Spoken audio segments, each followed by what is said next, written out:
continuando con la parte donde nos quedamos, ¿no? Ahora sí ya puedo empezar a crear elementos geométricos y por ejemplo les voy a enseñar en este video, bueno, les voy a mostrar cómo es que hice diferentes tipos de objetos, diferente tipo de geometría.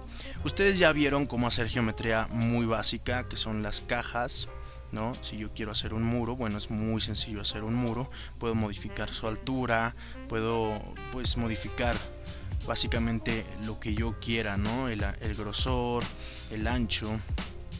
O sea, básicamente son parámetros que ustedes ya dominan, o bueno, al menos ya están practicando más constantemente. Entonces no voy a ahondar mucho en estos detalles de cómo generar las geometrías, ¿no? O bueno, al menos no las básicas. Quiero mostrarle más bien cómo hacer geometrías un poquito más complejas, o al menos cuál es el método que yo utilizo. Uno de los métodos que, bueno, son dos métodos que les quiero enseñar de cómo crear geometrías que no son ortogonales o que son compuestas, es decir, que tienen algún elemento cortado. Primero, antes que nada, voy a hacer una caja. Por ejemplo, voy a crear un muro como el de la cafetería que les mostraba en el primer video, que va a ser un muro muy sencillo, suponiendo que yo tengo ciertos lados en ángulo. Por ejemplo, voy a crear una caja como si estuviera trabajando en fachada, pero básicamente estoy trabajando en planta. Ya después modificaremos el ángulo real del elemento. En Height, como estoy trabajando, se supone que en planta, pero este va a ser un muro. O sea, un muro no se trabaja en planta, se trabaja en alzado. Entonces voy a usar valores como si estuviera trabajando en alzado. Entonces en Height, que es la altura, voy a trabajar el espesor del muro, que sería de 0.2, por ejemplo. 0.2, y lo puedo corroborar yéndome a la vista en perspectiva. Puedo ver exactamente qué es lo que estoy trabajando. Ahora, este muro o este elemento por sí solo no lo puedo modificar. No puedo decir que esta esquina se vaya para acá por sí sola, o que esto termine en ángulo. Ok, voy a cambiarlo. Por ejemplo, aquí. Chicos, recuerden mantener la tecla Shift pulsada para generar una copia mientras arrastramos con la herramienta mover. Del siguiente menú nos interesan las primeras dos opciones, Copy e Instance. Con Copy hacemos una copia independiente, o sea que si modificamos esta copia no se va a modificar su original, y con Instance hacemos una copia vinculada al original. Si modificamos cualquiera de los dos, se modificará también el otro. Y bueno, en este caso usaremos Copy para que no se modifique ninguno de los dos cuando editemos alguno de ellos. El primer método para generar un elemento que rompa la ortogonalidad es dándole clic derecho al elemento que vamos a modificar, elegir Convert to Editable Poly. Ya teniendo el Editable Poly, tenemos esta gama de opciones para poder modificar el elemento. Una de ellas es vértices. ¿Qué es vértices? Bueno, vértices, yo selecciono, por ejemplo, estos vértices y hago un zoom super zoom. Puedo ver que me ha seleccionado dos vértices. Manteniendo presionada la tecla Control podemos seleccionar más de un elemento. ¿Qué pasa si yo muevo estos vértices? Por ejemplo, ya empiezo a tener una modificación del elemento en sí, porque esto ya no es un rectángulo, o al menos ya no es una geometría ortogonal, ya es un Editable Poly, el cual ya puede tener la geometría que tú quieras.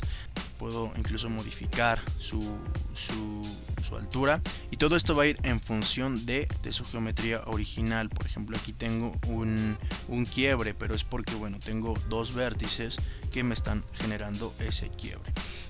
Y bueno, esa sería la primera parte para modificar un Editable Poly. Ahora tenemos la siguiente opción, que es Edge. Y bueno, esta opción lo que nos dice es que va a poder modificar una línea del objeto. Para este ejemplo voy a cambiar de Facets a Wireframe, porque es más sencillo distinguir las líneas con las que puedo trabajar. Y por ejemplo, si yo selecciono esta línea, solo me va a seleccionar esta línea. Ninguna de las otras líneas está seleccionada. Entonces yo voy a modificar esta línea únicamente. Y voy a Wireframe, Facets, y como pueden ver me modifica la altura, y ya he creado un elemento muy diferente al original, ¿no? Incluso ya ni siquiera se nota que nació de un elemento como este, ¿no? ¿Puedo seleccionar más líneas? Sí, por ejemplo selecciono esta y quiero modificar su altura. Ahora selecciono esta de acá bajo su altura. Y empiezo a tener un montón de líneas en las cuales ya puedo ir modificando su geometría, ¿no? Puedo incluso crear nuevas geometrías a partir de una geometría muy sencilla. Por ejemplo, ahora esta, ¿no? Le quiero poner aquí por ejemplo, y ya, ¿no? Ahora tengo la opción de Polygon. Esta opción de Border no la voy a ocupar. Y en la opción de Polygon puedo modificar caras. Por ejemplo, esta la quiero más arriba o la quiero más abajo. Esta la quiero modificar, la quiero mover aquí, etcétera, etcétera, ¿no? Y bueno, esa es una de las maneras en las cuales puedo crear elementos complejos, ¿no? O elementos compuestos, por así decirlo. Otra de las maneras que les quiero ir mostrando es la de la de geometría. Ahora voy a ir a esta y voy a crear una geometría que va a cortar a esta geometría, ¿no? Que le voy a quitar a esta geometría. ¿Y cómo lo puedo hacer? Por ejemplo, voy a crear una caja aquí en esta parte y voy a subirle la altura no me interesa porque esto es lo que voy a cortar. Lo que me interesa es realmente el área que le voy a quitar a la figura original, ¿no? La altura realmente es lo de menos en este caso. Y por ejemplo ya lo tengo cortado, me cercioro de que esté cortado.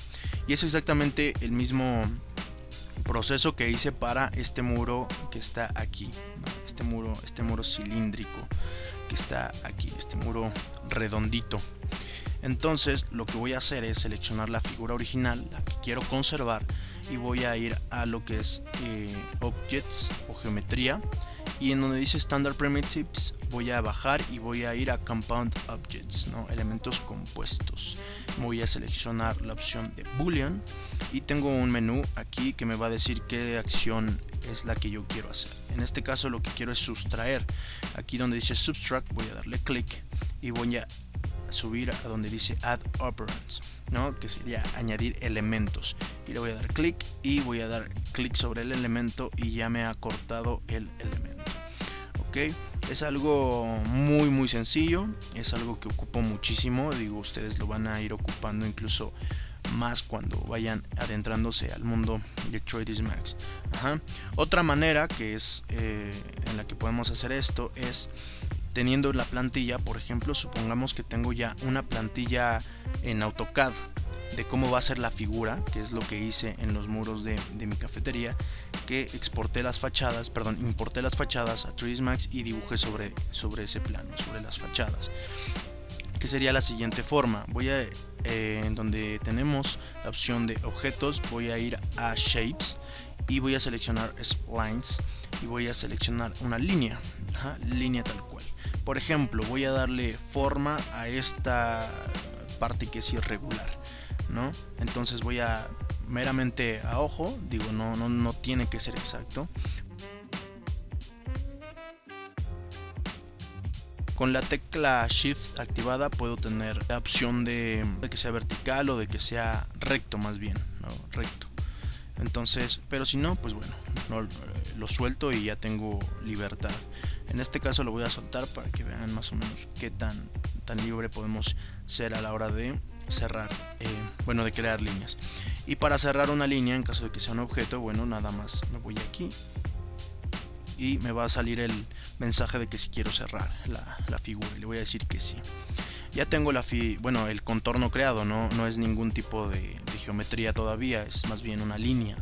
Entonces me voy a ir a Modify, voy a buscar el comando Extrude,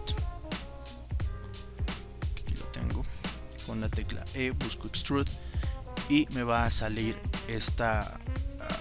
como que este volumen, ya me dio una cierta altura. No, de hecho más bien lo que me hizo fue un plano, porque no hay nada, no he dado ningún tipo de valor en altura. ¿Cómo lo sé? Bueno, porque aquí donde dice Amount me dice que está de ceros. Lo que he hecho es un plano. Ahora vamos a darle volumen. Voy a decirle que, como es una banqueta, pues que mida 0.15 de metro. Y ya tengo un volumen, ¿no? ¿Qué pasa si es un muro o es cualquier otra cosa? Bueno, pues yo puedo modificar en Amount su altura, ¿no? Y bueno, básicamente estas son las tres formas en las que yo generé las figuras que están cortadas, ¿no? O los muros que son diagonales.